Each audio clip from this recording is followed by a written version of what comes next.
Hello, great ones. We are back for another episode of the Live and Be Great podcast. Still no intro. My bad. Um, I'll get to it. Y'all know I have my ADHD, my anxiety, my depression that I deal with. So my perfectionism has been kicking my behind lately. With so much, I don't know, so much is going on. I don't know why it's at a heightened time this year. I'll have to figure it out. I'm sure at the end of the season, I will be able to tell you all what that is. I'll come up with something to explain it. But and I think from the normal schedule, if you've been with me since the beginning, I like to do every 2 weeks. And if I don't do every 2 weeks, I'll try to come back the next week. But I think there's going to be more grace here because I only want to show up. I only want to show up for my listeners when I have something to say and I'm in the right mind state, right? And this is all about me practicing what I preach on here when it comes to self care and taking care of your mental health. That's who I am, right? So we're in this together. It's not going to be perfect because life isn't. And I just am grateful and thankful that I have the freedom to choose and decide. And, if you stay with me, great. If you don't, I understand. Okay. But I'm still going to do my best to be as authentic as I can, as transparent as I can with this journey to motivate, educate, inspire, and inspire all, okay, to live and be great in the best way possible. So, this week, I want to talk about the movie Straw. I seen it. It's a Tyler Perry movie on Netflix. I watched it with a group of women, a wellness group that I'm a part of. And, after we watch the movies together, we have certain talks and certain discussions and things of that nature. And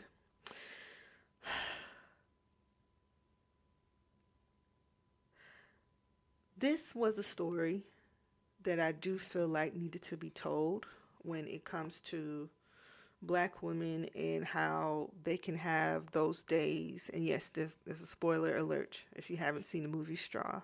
Or if you haven't don't intend on seeing it, you can still sit back and listen or share this with somebody. But in the movie Straw, um, there was a lot of people. There are a lot of reactions on social media, but also in the group that I watched it on, because we watched it through Zoom together, um,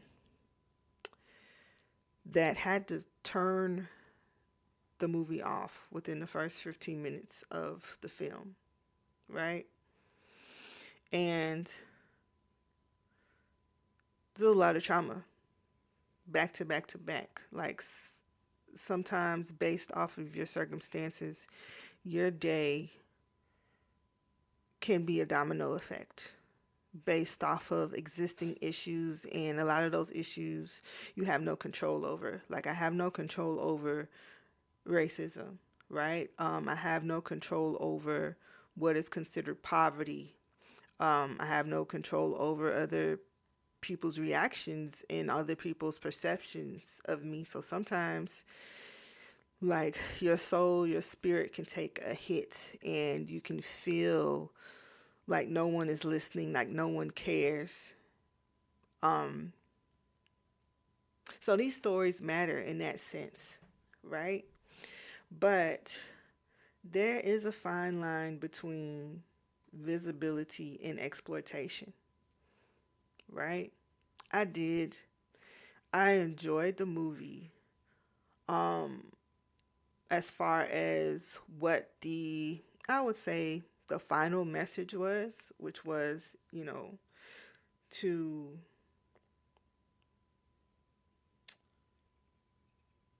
showcase or give a woman like Jania's character a platform to be seen, right? To for people to understand. But judging by the fact that so many people that also, were felt validated by seeing Jania's story because they felt like Jania's story was their story, there were also a lot of people that were triggered, right? And there's a reason for that. And I don't want people to ignore their spiritual, mental responses to watching certain things, especially when this one that is centered around black women, right? The exploitative part is that the actors get to go back to their regular lives, right? Um, but when the trauma is so compacted, when it's back to back to back to back to back trauma and no room to process, right? Or when it comes to Tyler Perry, when that is his constant, how should I say? If that is his, should I say meal ticket? I don't know if that's the right word. But if he's found like, okay, this is my niche, that sounds better. If that is his niche, right? We also have to think about the victims of that are being portrayed in that story, but people that haven't experienced that story can develop a certain perception. People who haven't experienced that story, when it's just, you don't really see the after effects, it's kind of like, oh, this woman is strong, right? But even in the end, yeah, you see her reach her breaking point. But because it's so much, it can look unrealistic. Not to say or not to take away that, yeah, people can have days like that where there's a trickle down effect based off of circumstances that you have no control over, right? Um, but the triggering of those people, the break, right? The break, the pause to process what is going on is extremely, extremely important, right?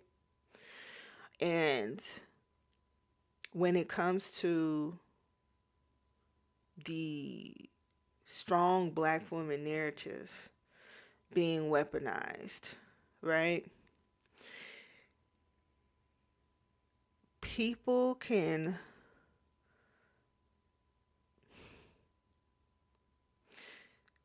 sometimes people feel like they have no control over what a black woman is experiencing, right? Like when we talk about slavery and the after effects, people, white people oftentimes, oh, that happened so long ago and I wasn't the one who enslaved you, so like stop talking about it, right? Or you were never a slave.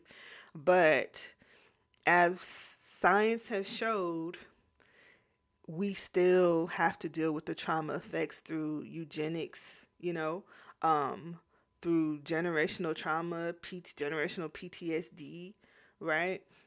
There are after effects that continue through the bloodline. There's after effects when it comes to, if you're being trained to look at a particular type of person a certain type of way based on what you see in the media, and you've never experienced what they've experienced, or you're not friends with that type of person to hear their story or watch them personally go through that. People can just look at black women as being strong and then expect them to just take and take and take and take and take, to the point where when you do hear those stories, they're like, well, they're strong, they'll get through it. Like nobody, you can You can create a structure or a perception that they don't need help because they've gone through so much, right? Um, Now, into my sciences, right? And this is just a revelation that I have, and it might be like completely off for people who don't have the esoteric knowledge or aren't into those type of sciences and those type of things, right? I feel like Tyler Perry's intentions are good, you know. I am happy that, yeah, the other effect is that women feel, there are certain types of women that feel validated, especially black women that feel validated when they watch his movies, right? And there are people that are learning, you know, they're learning about certain circumstances that any given day they would never go through, right? They might be learning to have empathy for people who do go through things that they have never gone through, right? Developing an understanding for a community, right? But Tyler Perry is a Virgo, okay? So, me working with Virgos and my best friends being Virgos, and I have a brother that's a Virgo, I've noticed that they have a gift of service, right? If you have a Virgo in your life, they're always on the move. They're always on the go. Um, they could be very thoughtful, very caring. And they can also feel like they have to fix everything, okay?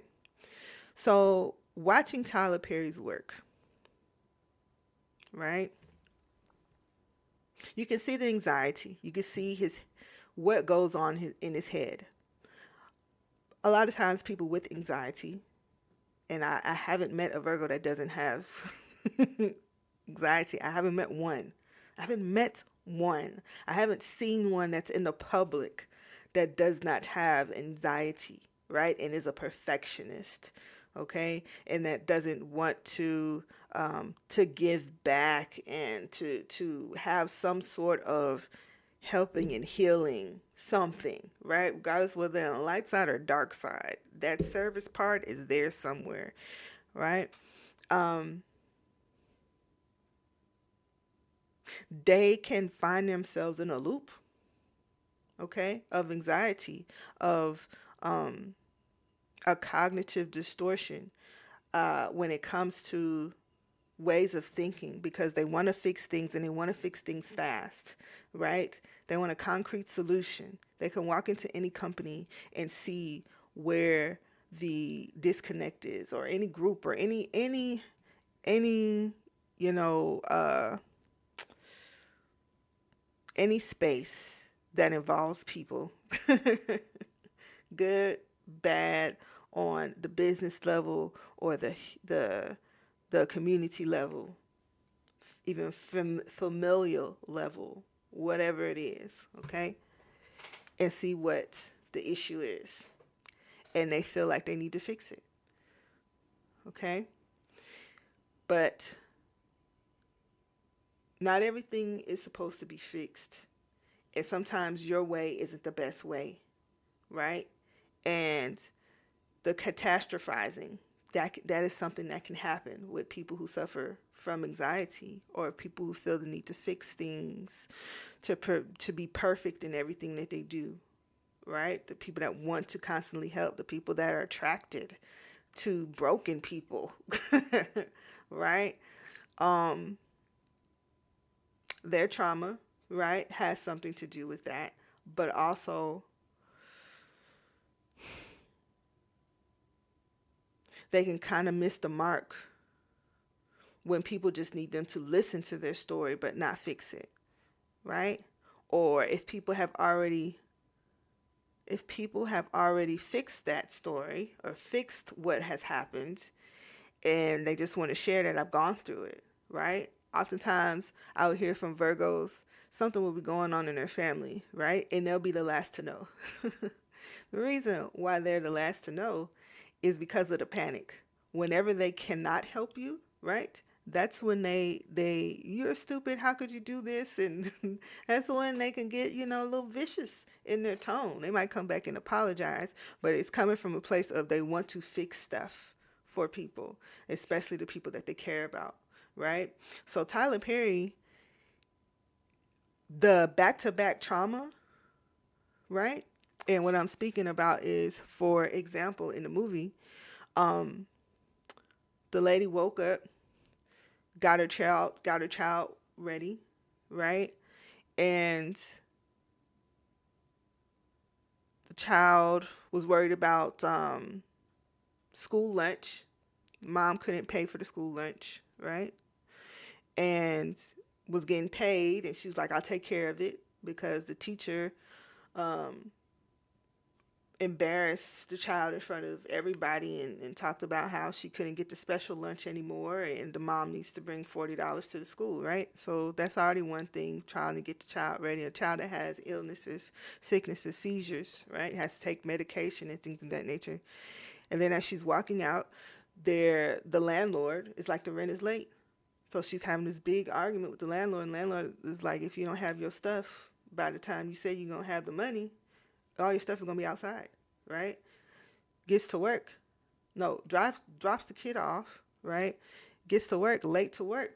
Getting told off, spoke with the boss, like, let me see you, late, this, that, and the other. You know, why you late? She trying to explain to the boss what's going on. She gets a call from the school. She needs to, bring the money or whatever the case may be. Um, and she asks her boss for the check. Boss is like, absolutely not, but you got 30 minutes. Okay. Um, she goes to the bank, and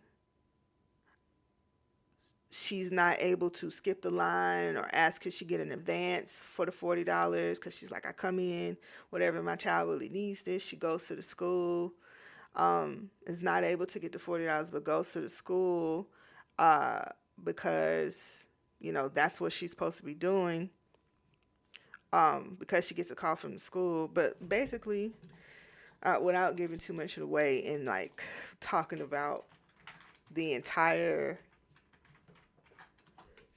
movie, which is difficult.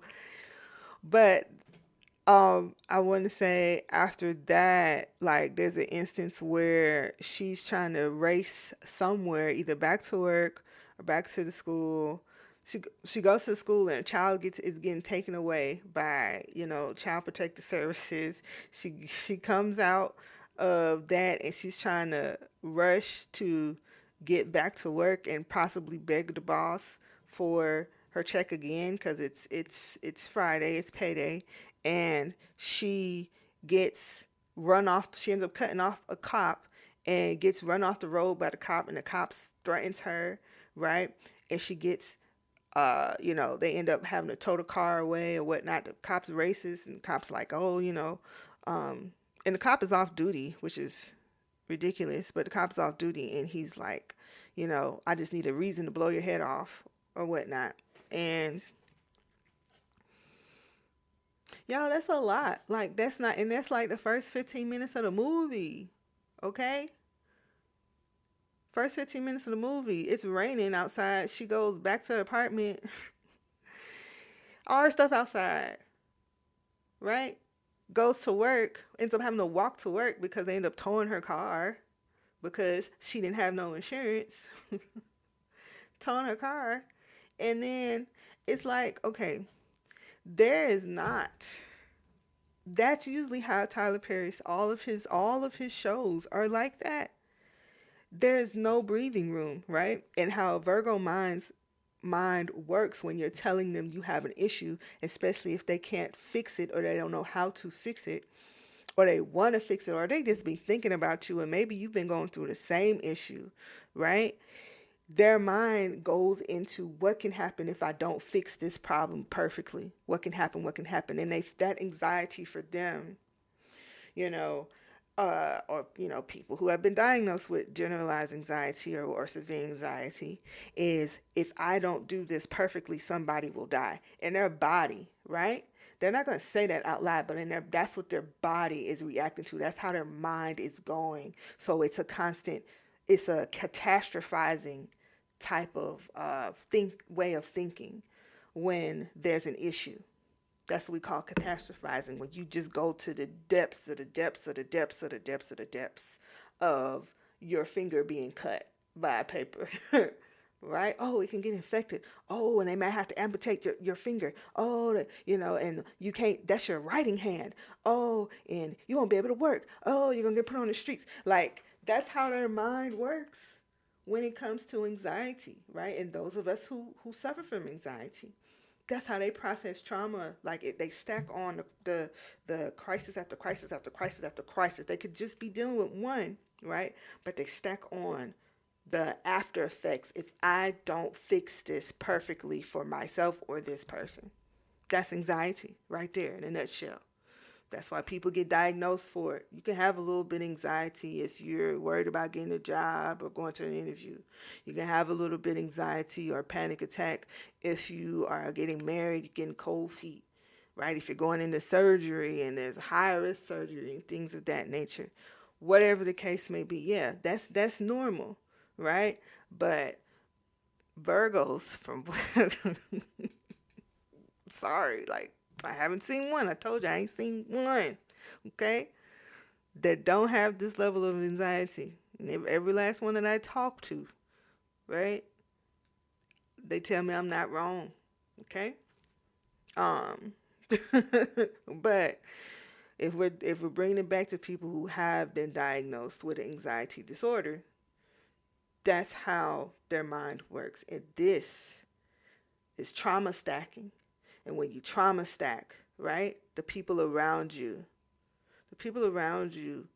can go numb to it because they're not in their body. They're not in your body when you suffer from anxiety. So they don't know why you're taking it that far, why you're reacting the way that you're reacting. They don't know, right? That you're catastrophizing. They just know, wait a minute, I needed an extra $10 for my light bill. I'm not finna call that Virgo. Virgo is a last resort I'm gonna call. Because I just said I needed $10. I get paid Friday. I can pay it back. In the Virgo's mind, if I tell that Virgo, they're gonna think about, oh, I'm getting kicked out and then I'm gonna get sick and I got kids and all that stuff. No, no, no, no, no, no, no, no, no, no, no, no. I'm not. I'm gonna go to the one that's calm, even with parents, right? Children choose what they ask for. They choose the proper parent. They choose the particular parent or whichever parent or auntie or whoever, whatever relative that's taking care of them, or caregiver is taking based off of what they know that caregiver's response is going to be, right? So when it comes to that, right? And nobody's inside the body, they just kind of like dismiss it, right? They kind of dismiss that I might give this person a full-on panic attack that might even lead to a heart attack or a stroke, right? It could be so bad. I don't want to be responsible for that, so I'm gonna just avoid it, right?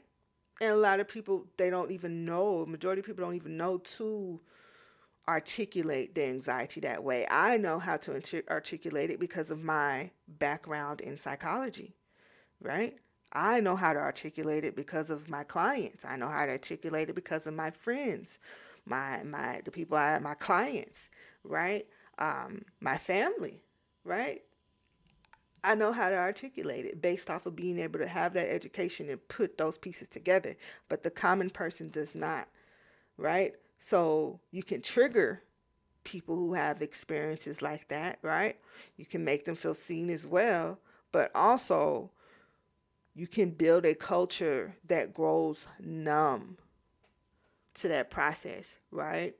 So based off of this, because we don't know, what when people are billionaires and they're making money off of a particular thing, we don't necessarily know what their intention is. We can't for fact say their intention is pure, right? But for some reason, it's leaning a tad bit more towards the pure side or the service side, because I know Tyler Perry's a Virgo, and because I know we know a good background of his story, and he was raised by women, and he speaks about what he's seen, and he has compassion for those stories, right? But but okay, the danger the danger is the no time to process, because if you don't understand the breakdown, you could just look. It could be like watching a horror movie.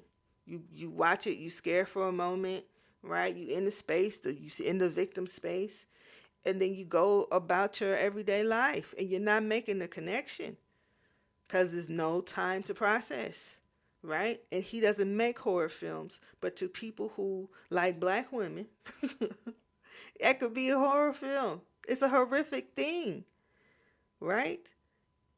What we can experience, like, not only do we have to deal with you know, the regular pitfalls of adulting, right? And some people being a caretaker, caregiver, working a job or whatever, poverty, things of that nature. But we also have to work with the systemic issues of how we're trained to not only be looked at, but how we look at each other, right? When we talk about anti-blackness, we're not just talking about white people, right? If you tell somebody, hey, if you're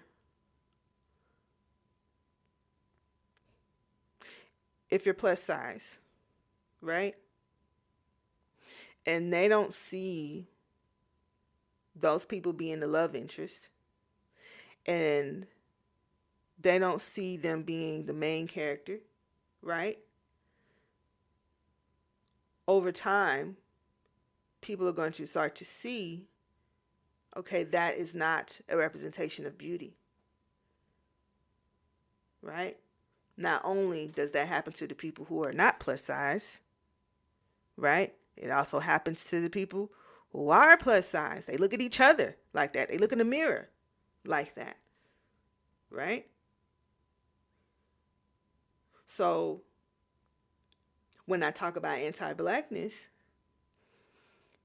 if you saw how the lady was being treated, Janaya, in the film, we taught to look at each other and talk to each other a certain way, right? That's trauma. That's how it goes, right? And you can go deeper into the studies of the training and how people are taught to think about each other, right? But I don't know. I don't want to get sidetracked. I don't want to confuse you guys. But there's a lot of black women have to deal with, okay? They do, right? And when you are telling our stories and you don't give people time to process the first thing, and the first thing, they don't see the weight of the first instance. They don't. They just see, oh, you can go through a lot. You strong. Period. End of story. I could go back to my life, right? I don't have to look at how the after effects on my mental will affect me, right? The after effects, or them, the character, I should say, or black women, right?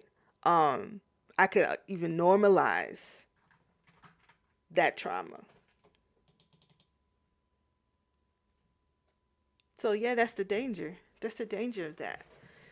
People can come society can become they are getting desensitized to black women's pain, right? We already, I want you to look up the stories, or you might know the stories about how the infant mortality rate, right, is, I believe, 4 times higher in black women than white women, right? The doctors will come out and say, yeah, we're trained to look at black people as if they can take a lot, right? So we don't, when they say something hurts, we don't have to come right away, you know?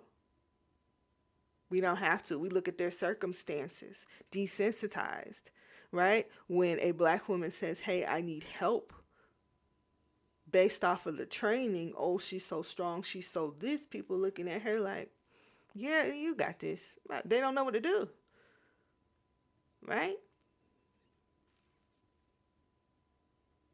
They don't know what to do. It's like, because you're seeing their stories told in this way, without room to process, without room to breathe, without room to flesh it out, right? It's an issue, right? Even, and it's just like somebody like me, right, can still feel unseen even if the story is about them.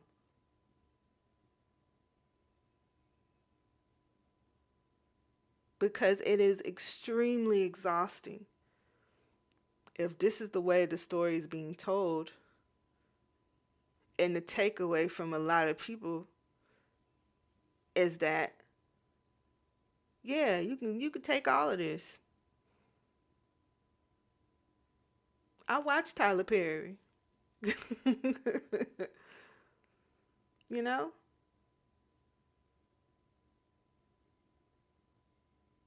It's not fair. It's not okay. That part, does that not matter? Yeah, okay. Jania's story matters, but flesh her stuff out. Flesh it out. Pause it a bit.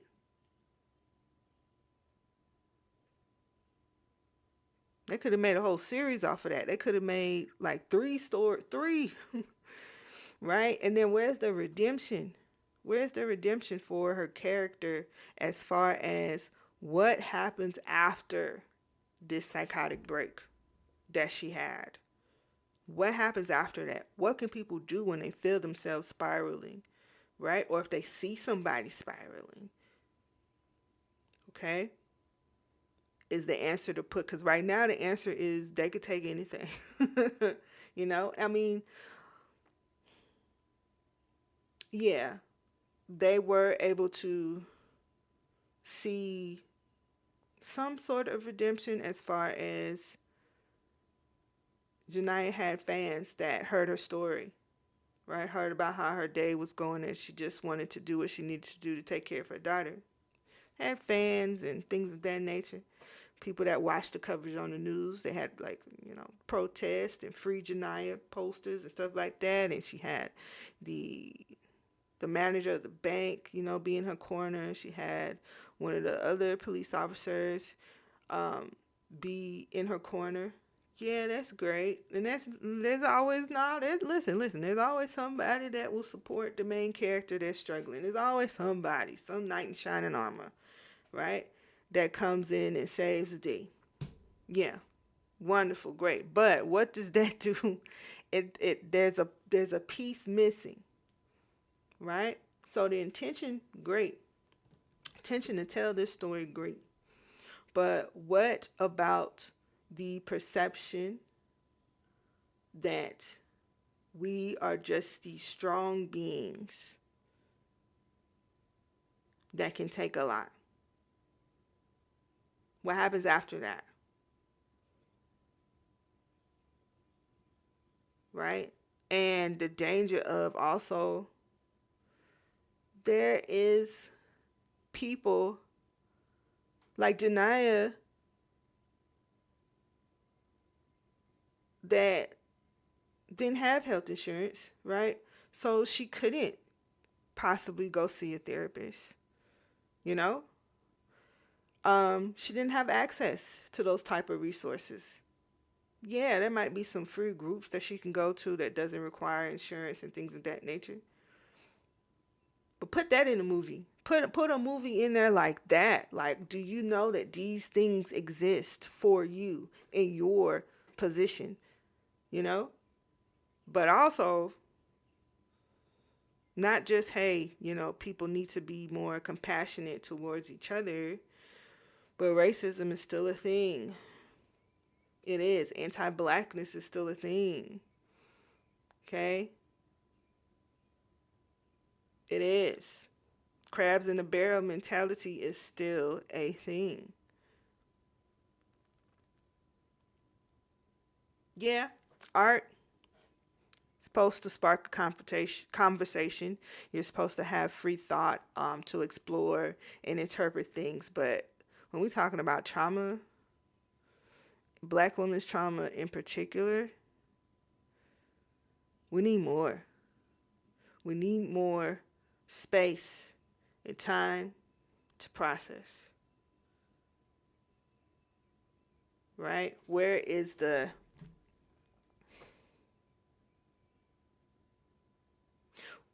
healing? Right?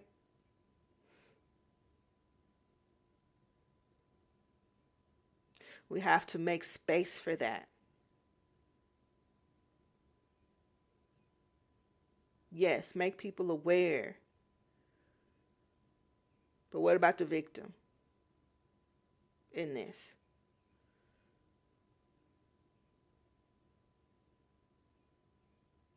How can she feel helped? How can she feel supported?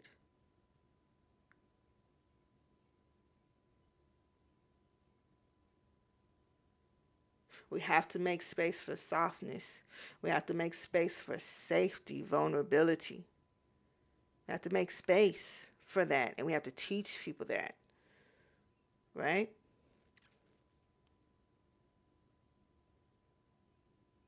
You, who's listening, you have permission to pause. You have permission to feel. You have permission to not be strong today, no matter who's listening to me, okay? Regardless of whether you're a black woman or not. Because, I have people from all over that listen to this podcast all over the world, but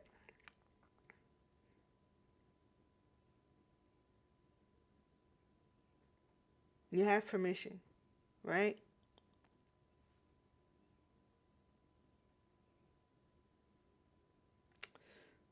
For example, I think I've told this story before, but I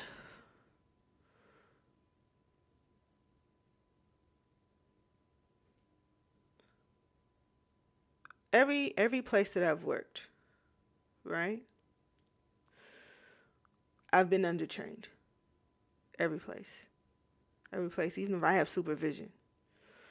Every place that it could be, majority black people, could be mixed. I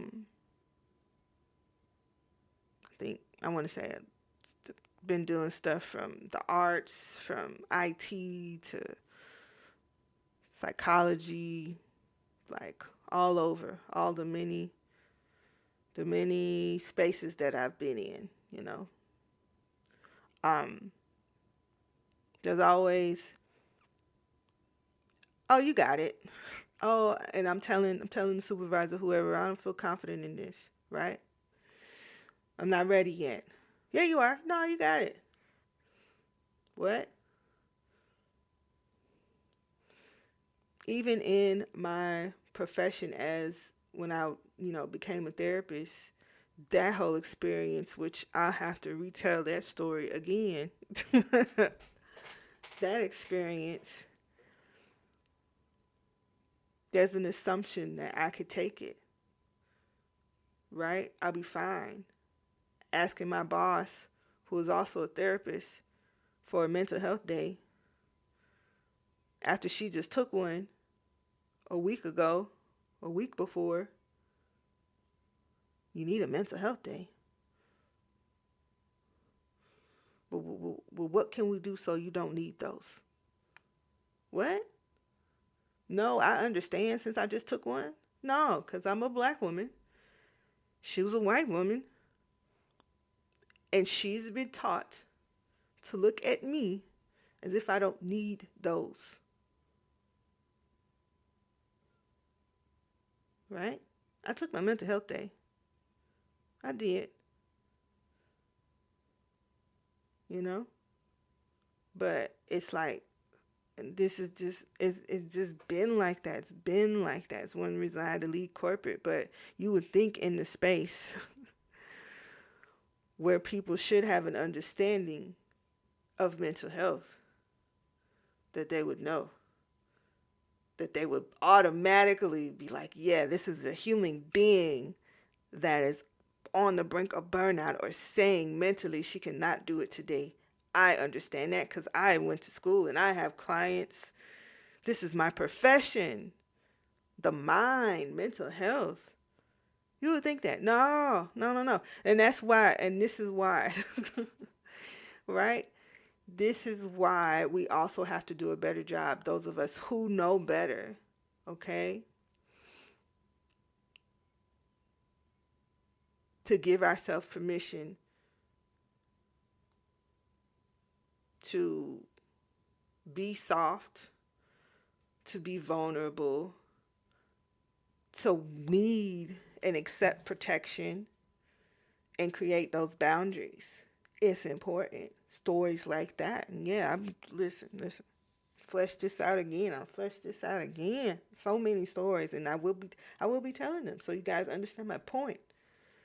Right?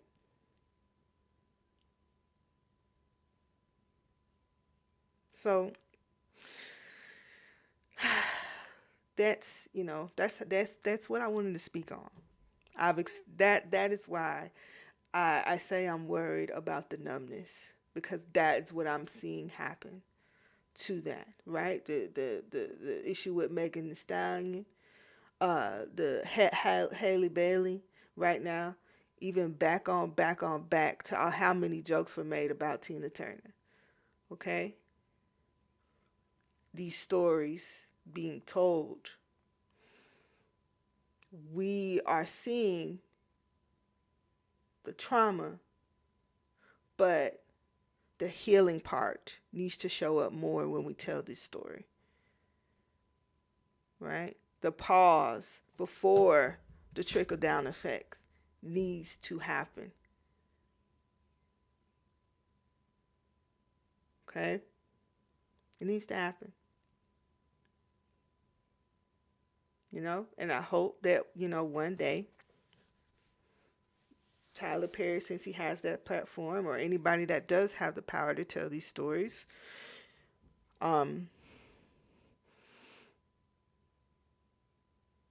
that they get a second opinion, not just a yes man, but like actually listen and pay attention. There's a reason why there's people, this particular movie, even though they know what they getting when they watch a Tyler Perry movie, you're going to see some trauma, you're going to see some joy, but you're definitely going to get that back-to-back trauma, right? There's a reason why so many black women had to turn the movie off within the first 15 minutes. That counts as well. Those women need to be seen as well. Right? And we need to flesh out the healing in the storytelling. It needs to be included. Okay? So, you all out there, you are allowed to rest. You are allowed to be held. You are allowed to be fully seen. Not just right? As strong. I'll have my intro and outro soon. But as soft, as whole, and worthy. But, I'm a work in progress, all like right? We all are. Okay? We all are. And I really hope you've enjoyed this episode. But I would love to until know next time. How you all, what you give think yourself about permission and what I've said. I'd love to hear your feedback. It'd be great.